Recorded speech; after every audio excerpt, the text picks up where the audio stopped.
Hello! Welcome back. Welcome back to Ironsworn. It has been a little while. Been a little while for me, and I'm sure it's been a little while for the upload rate. I actually I this is the fourth intro episode, and I'm hoping it's the final intro episode. We'll see. I like to talk a lot, but you know, I half expect it to go on further, but so I don't have any. It's been a week. It's been a week as far as the upload stream goes. This should be coming out Tuesday on a Tuesday. Yeah, a little while in the future. And yeah, we're deep into the lore of the world. Still, sort of setting up the structure of everything that is going on. Today, I want to finish going through the lords. I have two more lords to go through. The last episode I went through the Lord of Life, Lieben, and the Lord of Power, Leistung. And I did notice that when I went back to listen to my video last Thursday, that uploaded last Thursday, I kept in the middle of trying to talk about Lieben and Leistung, I kept mixing up their names. Lieben is the Lord of Life. He's the big jolly man. He's the dude with the barrel. And Leistung is the two-part god who's both a ethereal stag and a man, a young man with a big young strong man with a fucking wood axe. So those are the two characters. So I'm sorry if I mix those up. The L's might just get me in my head somehow because I didn't notice that I had messed up their names so poorly. Watch me do it now and not even notice. Leistung is mortal son to Lieben. So yeah, that works out. I did go through. So I guess the only intro piece that I would have if I was going to have anything. No rebuttals. Nothing I've thought of. I'm pretty happy with the last change to my truths that I made. Let me turn down my music. By the way, still listening to Banner Saga. Still going for that theme. Banner Saga 1 music right now, and probably 2 and 3, depending upon if I want to mix it up. I changed some of the symbols, and I changed the positioning because it made sense statistically where I wanted the Lord's citadels to be and what land I wanted them to be around, to what resources they would be pulling, and I feel like that's important world building for me. But I messed with their symbolism a little bit too. These symbols are pulled off of a stock image that I've edited down to a single image, but they do hold some symbolism. Thankfully enough, I'm able to Rorschach test these effectively in my head and go, no, those can make sense.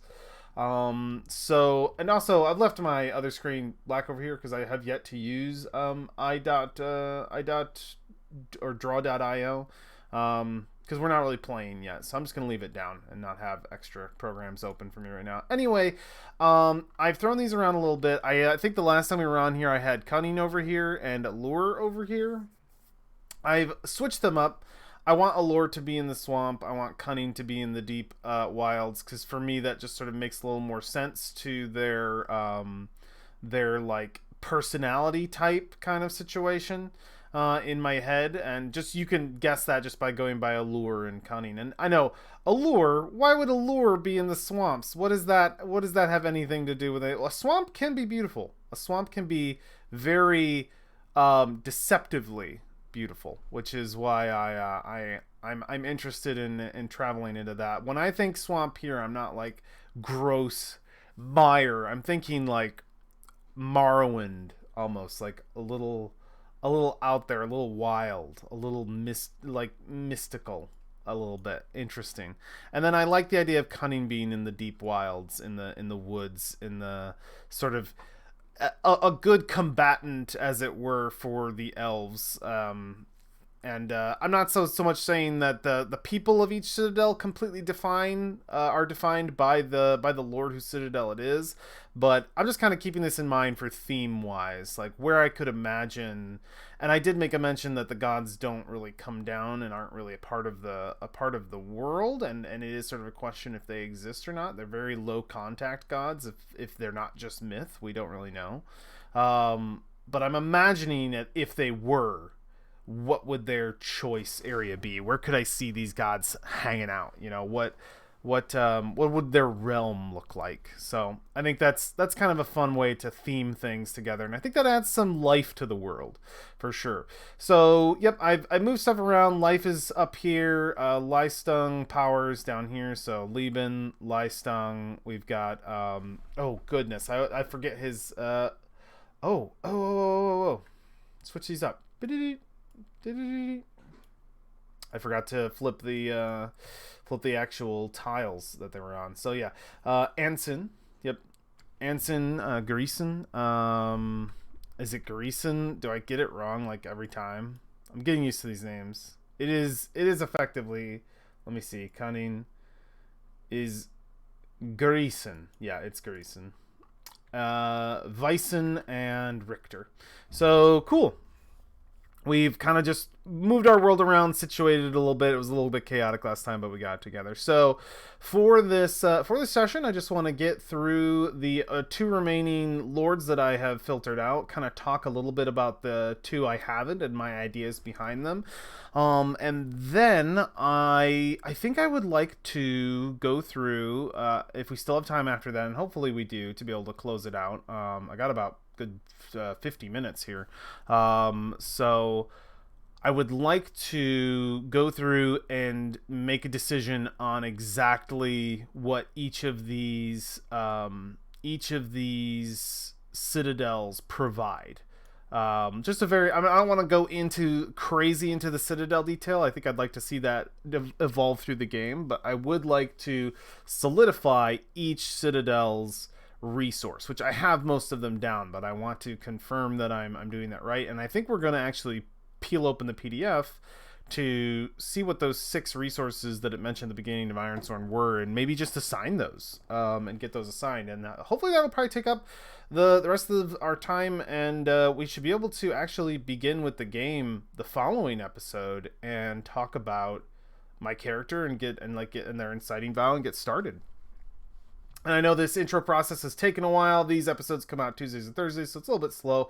But, it's working out for me, so this is the pace we're going at. I'm setting it slow. All right, cool. Let us dig into the next lord after Leistung. Lord of Cunning. So before I even get into the Lord of Cunning, Lord of Knowledge, I think I will note that they are sisters. They are twin sisters. As in mortal life, they were actually born to the same mother. So something interesting about them, and I don't know how much is. I don't think much is noted in their actual thing. Their rumors down below do have that, but just to keep in mind, because I think that's a fun bit of knowledge, knowing about how Lieben and Leistung are related, father and son. And that these are twin sisters. Now, these twin sisters, I don't think Lieben is their mortal father. I think they were just chosen. But they have some interesting things about them that I find kind of cool. I think Weissen is the younger sister. I decided. Yep, Weissen is the younger sister. Greason is older. Let's start with Greason. So, Greason, Lord of Cunning, is depicted as a white-robed woman with raven black hair growing out for miles in every direction. It is said that those strands reach every corner of the world, and not a breath in existence is exhaled without her knowing. Her body is so light that she can walk upon the floating strands with an elegant ease and travel anywhere in the realm within an instant. Her many abilities represent the aspects of grace, speed, and keen senses. Each is to be admired and attended to within one who wishes to travel the road of the cunning. And the tenets are: attend your form. The method in which you act is as important as the reason you act at all. Attend your time. Expedite your actions quickly, for often the one who acts first acts last. Attend your intuition. Trust the 5 senses, and if they may ever fail you, trust your heart. So I'll remind you from last episode, the tenets are kind of like the commandments of that Lord, set into the actual foundation stone, written in a divine hand, supposedly, into the foundation stones of the citadels, and are generally followed by the people who look to the lords for guidance, who consider them their spiritual guides, their gods, however they see that. Yeah, those are just some instructions as to how to live your life in a, well, how, not so much how to live your life, but just some advice. Just some advice from that individual lord, and a lot of people take it to heart. And just like with religion in the real world, a lot of people will probably take these tenets and twist them to their own. Unfortunately, twist them to their own interpretations, for good and for bad, to expand upon this theory, since these are the only actual words or instructions or leftover anything that was given to the mortals of this realm after the lords ascended. So yeah, interesting. So yeah, Lord of Cunning is kind of cool. I don't know if it like got across, but she can literally walk on her hair to travel anywhere. I wanted to give her a very I want to give each of them very like divine, godlike, very Greek godlike powers that like sort of they go beyond anything a mortal could achieve. Something just utterly magical, effectively. Even though no magic, their powers are divine, at least according to the mortals who look to them for guidance. So yeah, cool. That is Garrison. All of these words I decided, so I always go with like a language to come up with like mystical names and stuff, and I go down the Google Translate list to be like, man, I need some cool names, because there's plenty of sites out there that are like, fantasy name generator, and it's a lot of weird names, and I'm like, I actually just want to use real language. And because this is sort of a grim tale, because it's getting into like a little bit of grim fairy tale feeling in this world, is kind of how in the direction that I'm going. I thought that Germanic would be a good language, at least for these gods in particular. I think I will possibly use some actual Native American language for some of the names of other maybe some of the deserters, or even others, or honestly, I love using Arabic. Arabic is an amazing language for like really interesting names. And I just try to like look up words, like fire or stone, and then they have just these, language is beautiful, and the names are authentic, and they feel real, they feel researched, they feel good. So these are the Lord's names are German. I think I will definitely dip into other languages for other names, and sort of see what kind of really interesting things we can come up with here. And there's actually in a few books, and I have D&D 5e books that have actual names given to people of different cultures around our real world. There's the Xanthar's Guide has a huge name library for all kinds of cultures, which is really cool. I like to know the meaning behind the words, so I tend to want to look them up on Google. But yeah, so I'm sorry if I butcher anybody who speaks German. I'm sorry if I butcher these names. I apologize. I really should just learn that and many more languages. That would be really cool. All right, continuing on, we will go to Knowledge, younger sister of Garrison, Vyson. Vyson ended up with like the longest bit here. I had a lot of descriptors for Vyson, because I really a lot of this, like, because originally when I was writing these gods, I tried to make stories for them, and the stories were long, really long-winded, and I couldn't come up with good stories. I was trying to like do life lessons and like do basically write Greek legends, and it is not happening. So these are mostly just descriptions, what they stand for, and their tenets through all the gods. It's my through all the lords. That's my formula. So Vyson got a lot of description, but also one of my favorite lords. All right. Vyson, Lord of Knowledge, is depicted as a stately explorer of intimidating stature. Her lower body takes the form of a flowing dress. Its fabric is a gold-laced royal blue that gives her the illusion of floating on air.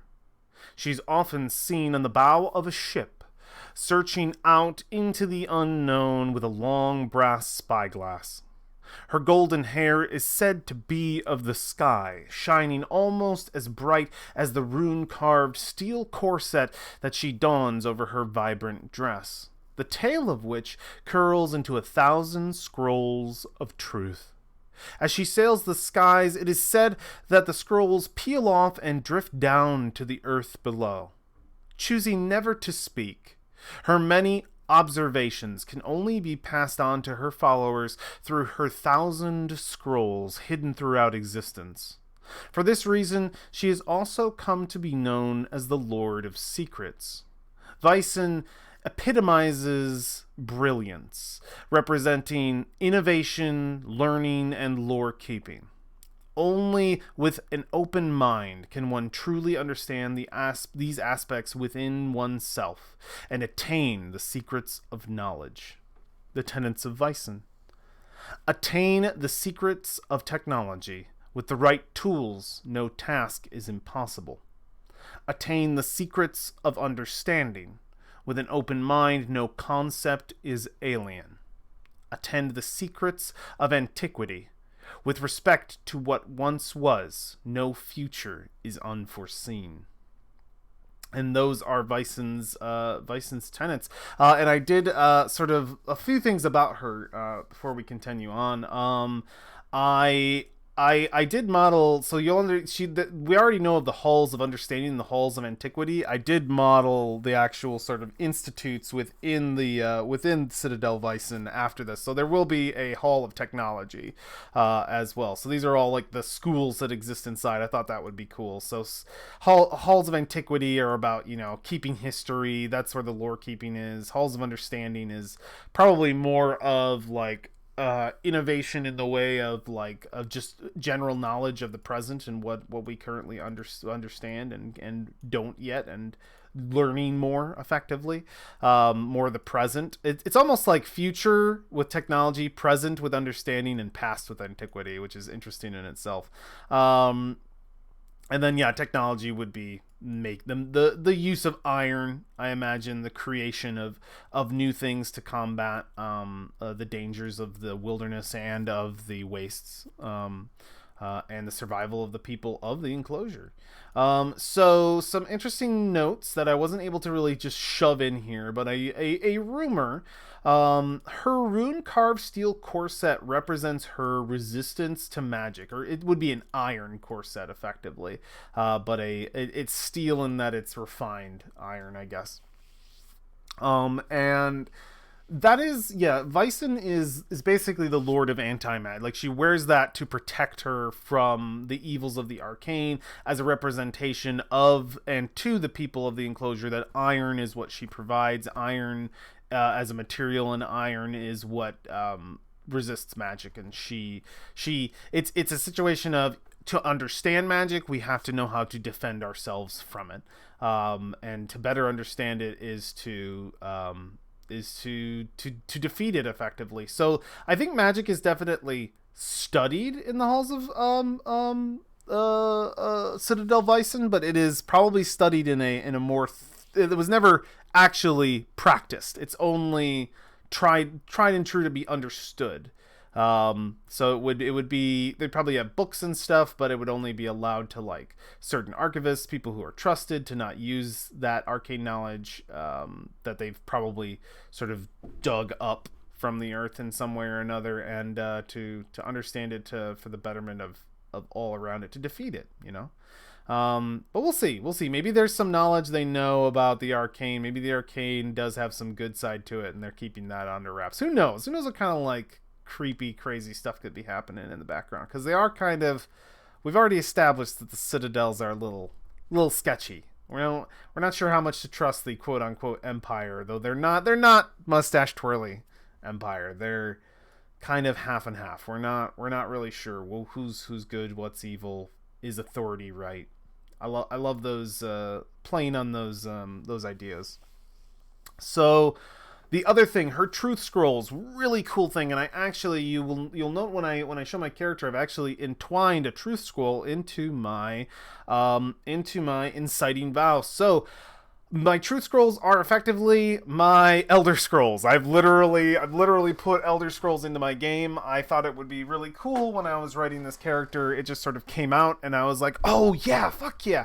These would be like bits of information, like as far as contact to the lords, it's almost just non-existent except through Vyson the Mute, who does actually hold on to her she's the only lord who is self-proclaimed. She chooses not to speak, a vow of silence, but she does effectively communicate with the realm beyond in these scrolls of truth, which I imagine are very rare, very sought after and coveted. Whatever information they have on them is absolutely just like needed.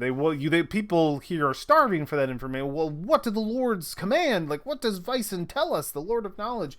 Like, anything. Does she speak of a land beyond? Does she speak of a better way to live? Does she speak of like what comes from beyond the veil? So these are very, very sacred, very sought after, and I think pivotal points of like questing. They're needed. Like, what is on the scroll, what is required.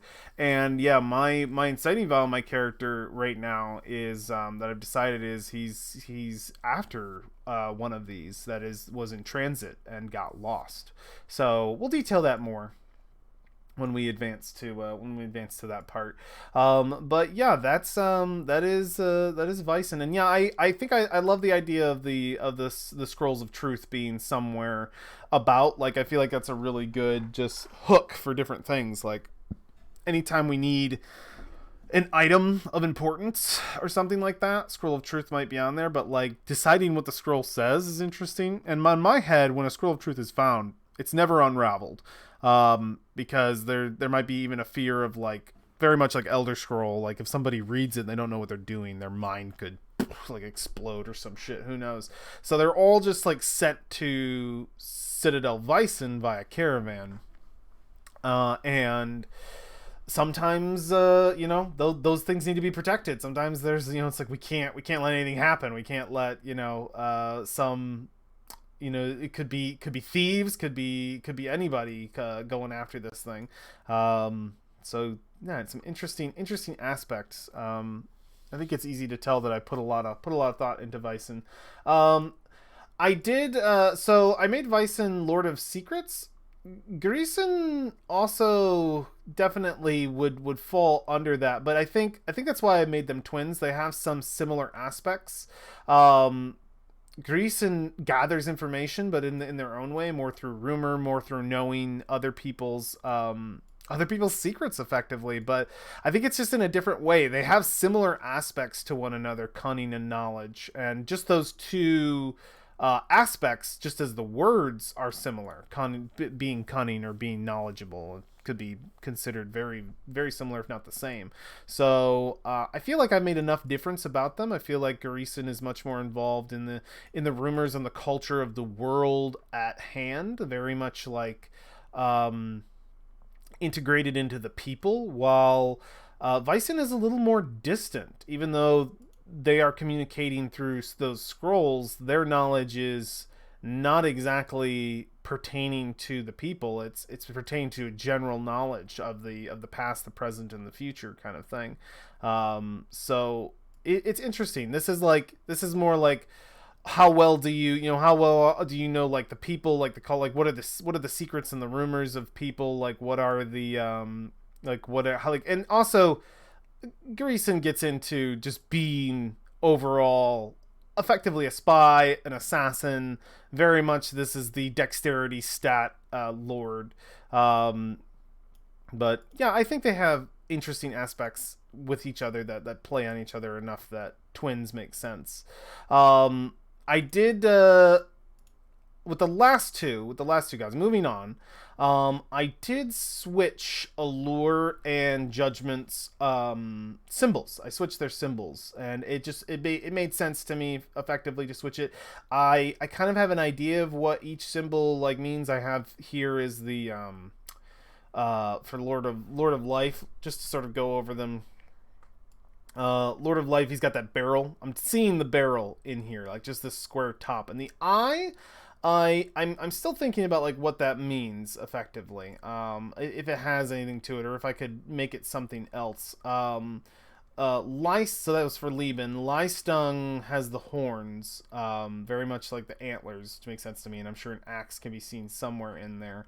Um, Knowledge itself has that actual eye and the upright moon, like the smile moon.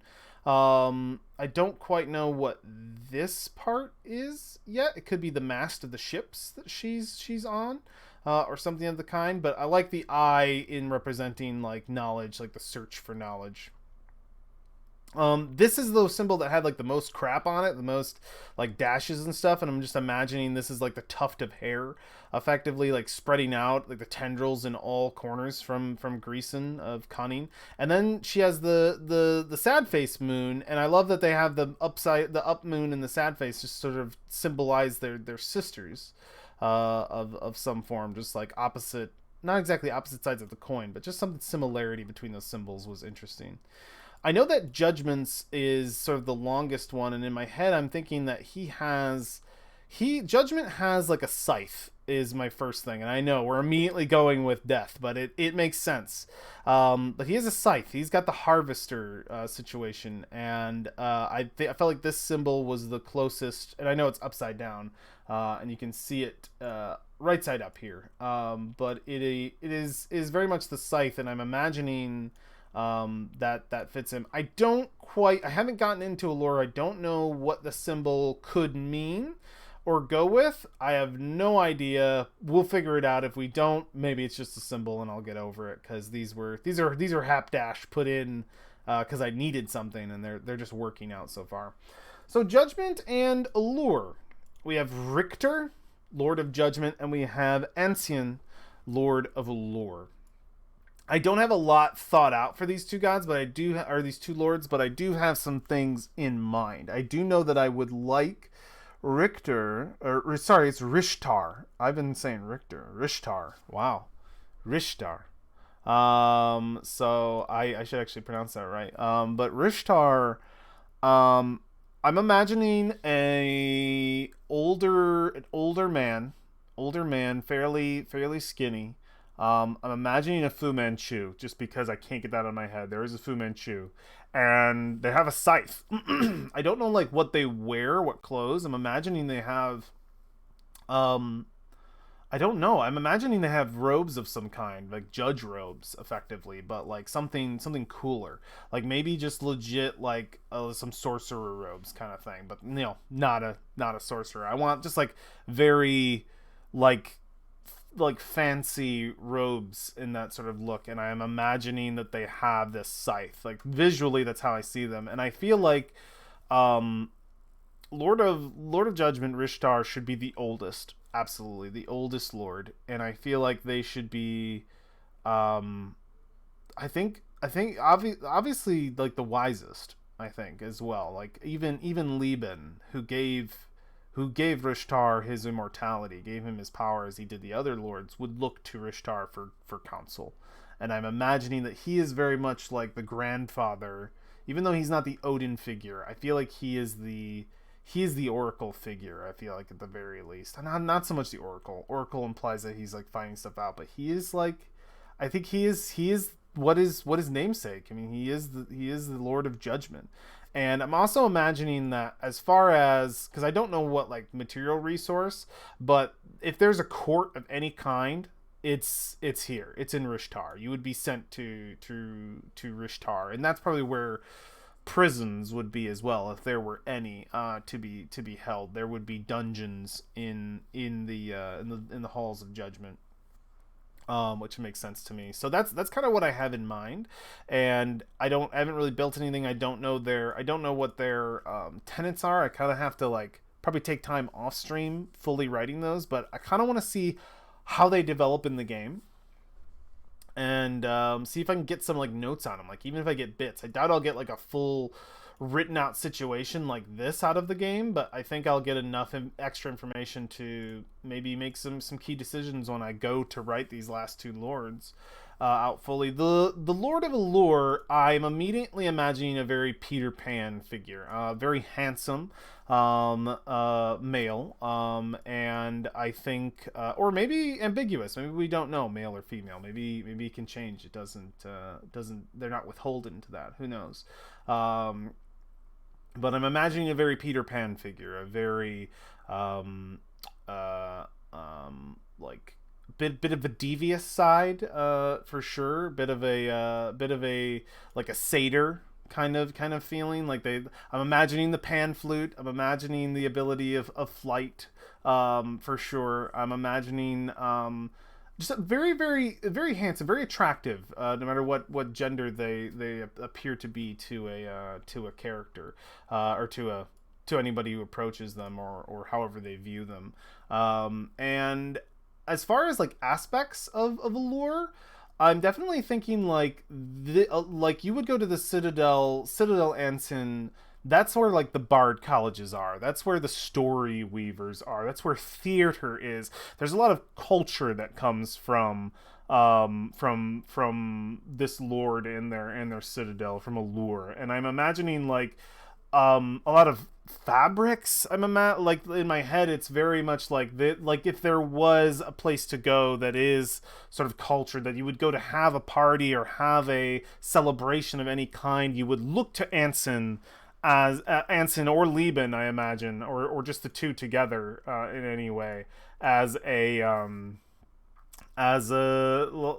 like, who would that'd be the best party ever. A party hosted by Lieben and Anson would be an amazing party.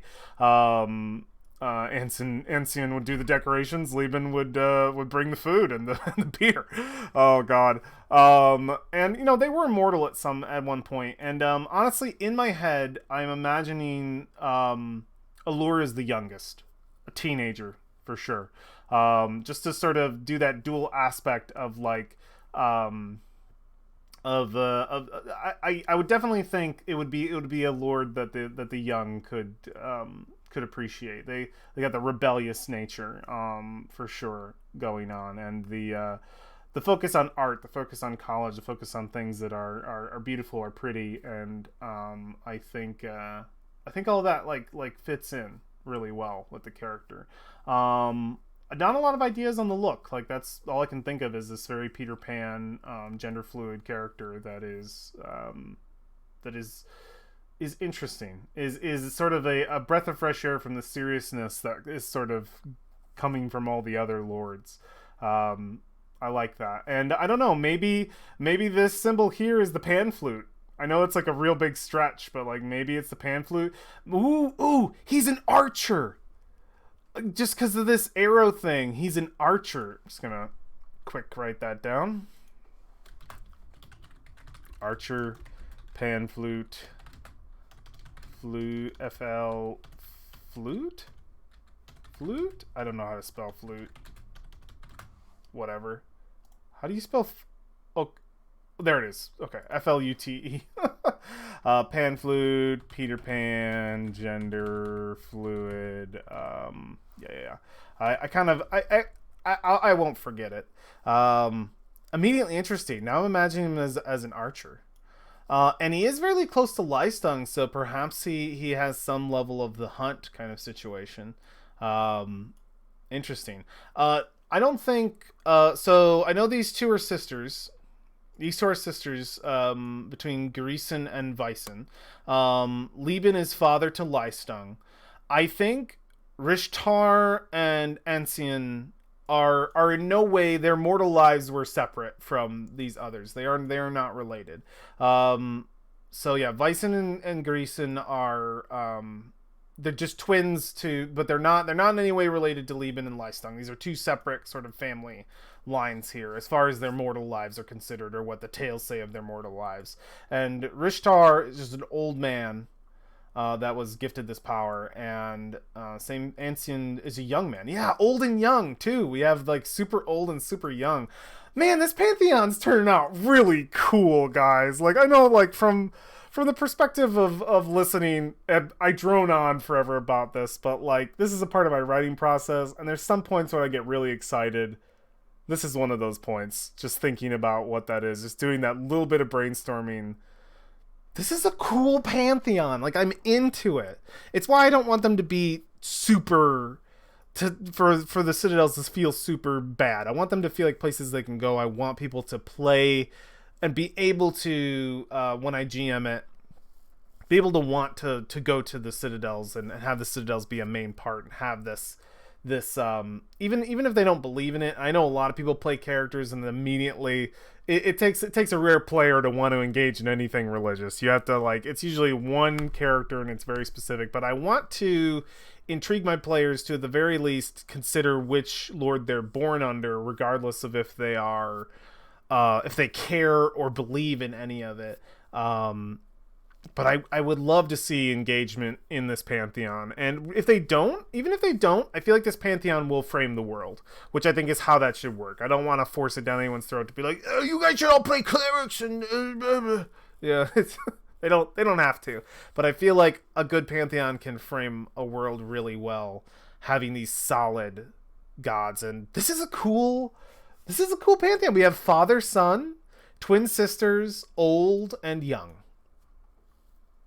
It's so cool. All right, so that is that's my sort of overview of the gods. That's all of the 6 lords, and we got a little bit of extra detail out of it. Now, I would like to sort of round out this episode because we're at 36 minutes. I could say we could do another 15 minutes here. Might be a little bit of a shorter episode. I don't want to try to start the game or get into my character yet because I don't want that to be cut off by the episode. I don't want to start and have to go. I am once again on lunch, so my time is limited. And when I actually start, I want to actually be sitting down to play for like a 3-hour session. So this is not the time that I would like to do that. So hopefully this will most likely be my final world building episode. Let's just go into the is it the game guide? Yeah, the game guide. We're going into the world and we're actually going to establish these locations. And let's start with, so Barrier Islands and Ragged Coasts belong to the deserters, so nothing's there. So let's start with the Deep Wilds. We're going to go into settlements of the Deep Wilds, and we're going to start with Citadel Greason. And I'm not even going to put in the descriptors. I think we'll decide that when we get to it. But I would like to note resource. What would I call this?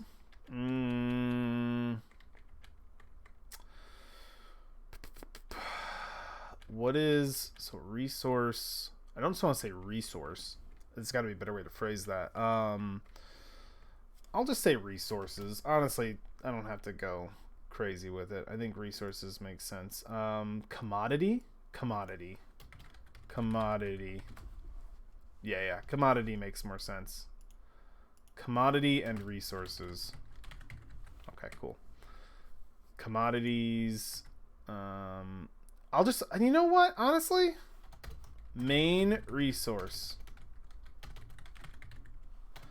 Okay, so let us actually dig into my Google Drive. We're going to actually burn into the Ironsworn book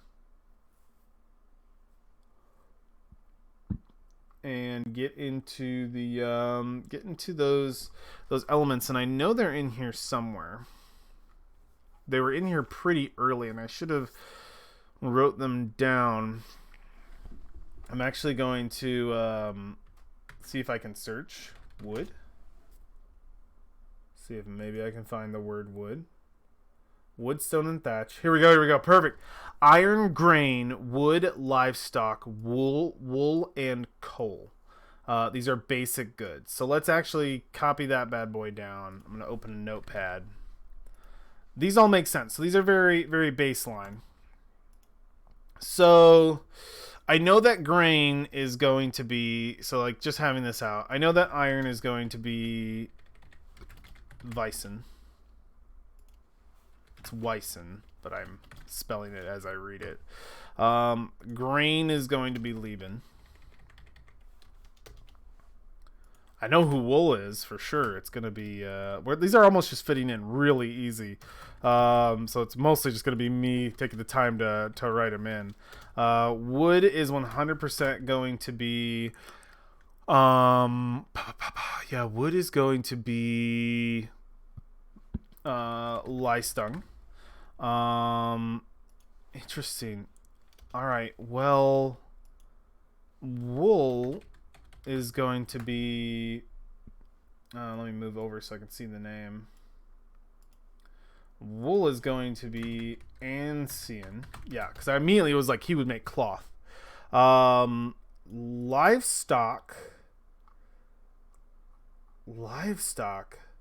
I feel like Richter is going to be coal.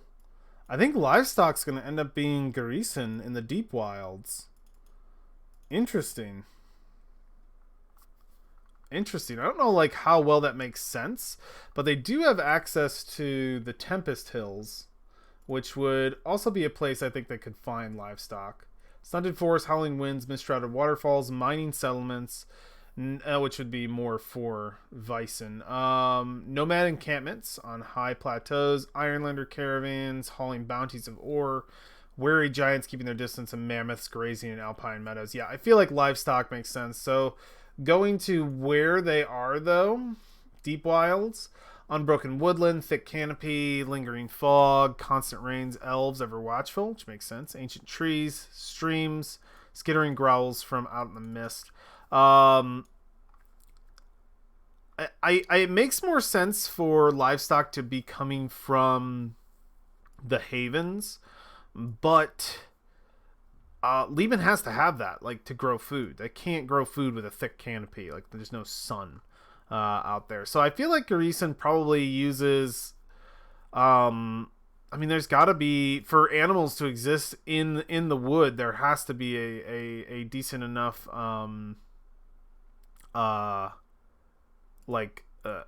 food resource for them if there are carnivorous animals. So I feel like that should work. It is kind of my filler one, so maybe we can do better around it. So livestock, because it doesn't make a whole lot of sense yet, but I think we'll help it make sense. And I think for Richter it has to be coal, because it has to be coal for Richter because Richter's at the coldest point of the area, so of course they would, and they're close enough to the mountains. They're in a mining area range that they would be going after coal to keep things warm, because they are constantly in winter, despite if the snow melts later down into they're always in cold weather. Living in the south where they do. I have cold weather in the south in this one, kind of a topsy-turvy. So coal would be Rishtar. And this would be everybody here. So let's just apply that. So I'm gonna move this over here so it doesn't constantly overlap, because that's a different window. Main resource for this is going to be livestock, and we'll have to make some more sense of it, because that is definitely, Garrison is the filler on that. But I think we'll find reason. I think the game will find more reason as to why that is their resource. It's interesting because Garrison as a lord is more invested in the people than anything else, than any like material good. It is more going like in rumors, in honing ones. It's very similar to Leistung, how he's honing strength. Garrison hones agility. So yeah, I might have to play with the lord a little bit to define livestock. Maybe I should depict her as a shepherd. That's kind of cool. Like the hares keep her like watch of the sheep. Like that would make her very unique if I depict her as a shepherd. I'm just gonna write that down in the notes. I kind of like that. Shepherd. Yeah. Okay, cool. I like the idea of, yeah, maybe she's got a staff, like a shepherd's staff. And the hairs that like go everywhere. She keeps a watch on all the sheep, and the sheep can be like represent. This is very much taken straight from Christianity, but the sheep are her people. You know, she's it's almost like she's watching over us, but that makes us sound like we're the livestock, which is not cool. So maybe I think it might just be who she was in a mortal life, and like maybe she's, you know, keeping that sort of like guidance in Lord form of like always an ever watchful, always listening, always mindful Lord. And yeah, I think we can add that to her retinue, repertoire rather, to have her be the shepherd lord. I like that. Cool. So yeah, main resource livestock. See, we made it fit. We'll build on it more and see where it goes. So that was in the deep wilds. We had added that properly. Yep. And that'll be settlements. Yeah, Citadel Garrison. It should be the first settlement on all of these. And then let's move on to the havens. Not the Dramatis Personae. We don't actually know anybody. Settlements. And we're going to get our boy in here. Citadel Lieben. And main resource is going to be grain. Yep. Save. And then moving into the swamp. Into the yeah, wool. God, how are they pulling wool out of this swamp? I'll have to maybe do some research and see if maybe there is a plant that could grow in a in a flood. The flooded lands is basically what it is. Fetid wetlands, dead trees, poisoned by salt water. No salt water in my world. This is a freshwater lake. Has to be for it to work. But so no like super ocean though. This is a very large water mass, many miles across. Ponds and lakes shrouded by a clinging mist. Beguiling ghost lights drawn to the warmth of the living, biting insects, creatures just beneath the surface laying in wait. Ooh, creepy fucking floodlands. I think we might paint ours a little less creepy and a little more Morrowind, a little more fantastical if we can, depending. So let's go into settlements and get our setup there. Citadel Ancien. Got it. Oh, I gotta go faster. I only have 5 minutes. Resource, main resource, and that is going to be wool, which I love that ended up being one on the actual list, in the Ironsworn book. So there's Citadel Ancien in the flooded lands. Moving down into the hinterlands, we have Citadel Leistung. I felt like it was best just to name these citadels directly after their lords and not try to come up with yet another name for everyone to remember. I want the lords' names to end up being something like when I do GM a game, something that becomes. I mean, these are kind of difficult names to remember, and I don't expect players to like attach to these quickly. But when they do, I want it to feel like it's special to this game. Like this is a cool pantheon that we have for this world that's custom. Main resource is wood. Oh, and you know I'm thinking of like, what if some of these citadels, even though we've proclaimed their sort of government and how they can be peaceful among one another because they all have these councils that have at least one member of each lord on the council. There's got to be like fucking resource problems, like Citadel Leistung hasn't sent us wood in a while. So Shattered Wastes, which, oh god, poor Rishtar. I mean, where else to send people to a cold prison but there. Let's get Citadel Rishtar down here. Citadel Richter. And it makes sense that theirs would be coal. Main resource, coal. All of these are kind of filing in. Had to kind of make Greason fit, but fits enough. 8 is the Veiled Mountains, and that'll be Citadel Weissen, the last one on here. I'm like really excited to visit the citadels. I think that's going to be like kind of a goal for my character. That's a little bit a lot player influence, but we'll find reason. Main resource is to visit them and get them filtered out. Like that'll be in one way or another with one character or maybe two. Main resource is going to be iron. All right. Okay, we got them all hammered out. Oh, this is good. This is good. So we've gone through all the establishing truths. We've gone through all of the lords. We've established a little bit about the citadels and the resources that they provide. There's still plenty more to detail involving the deserters, involving the land, involving even the citadels themselves and the people in them and the problems that they have and all kinds of stuff. When I come back next time, I think it's going to be me doing a full 3-hour session broken up into those hour segments we talked about before, and uploaded again on Tuesdays and Thursdays is my planned upload time. And this one again should be going up on a Tuesday following a week with 2 full episodes.